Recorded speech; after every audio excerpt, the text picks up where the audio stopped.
number of reasons really. Obviously, first and foremost is the initial price. So if a property requires work, that should be reflected in the asking price. So it paints a picture of value. However, there are many pitfalls. So something that would be advisable to get the necessary surveys done.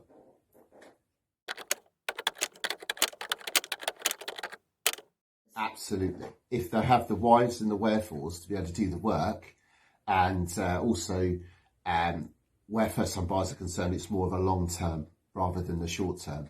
And as we know in the history of property, essentially property prices will recover if there's a dip. So over a 5 to 10 year period, there will be capital growth.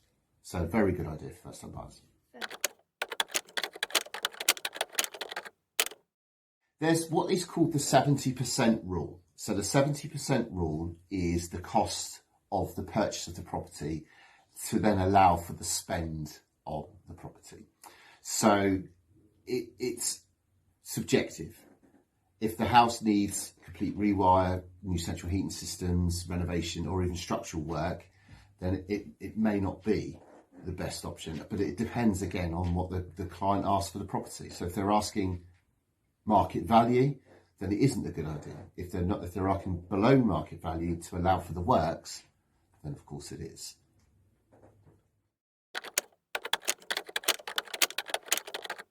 The downfalls are it turning into a money pit.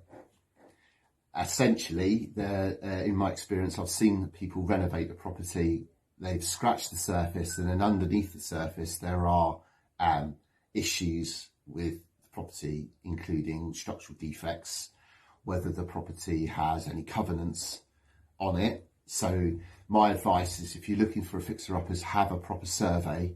Don't go for the cheap option, go for the better option.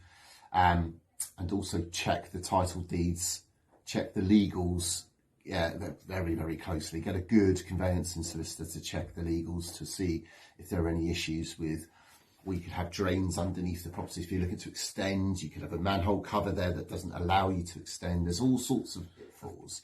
But the pros probably do outweigh the cons. If you've got a good property and you've got the ability to do the work, then it's a worthwhile long-term investment.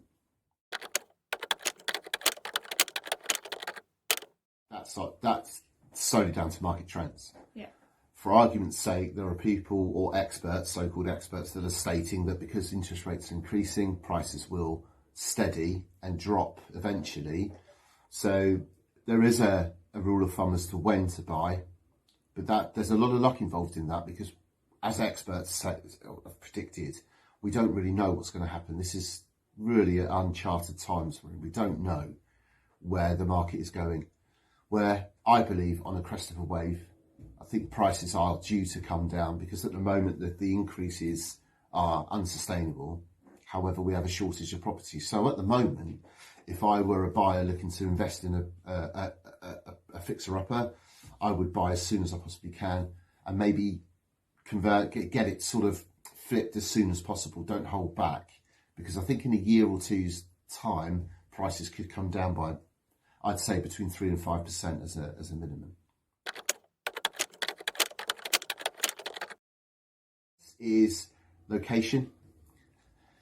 Make sure if you're buying a fixer-upper, it's in the right place. You can't move the property. You can do whatever you like to the property. You can't move it. So it's got to be in the right place. In order to make maximise the profit, the location has to be good. So do your research.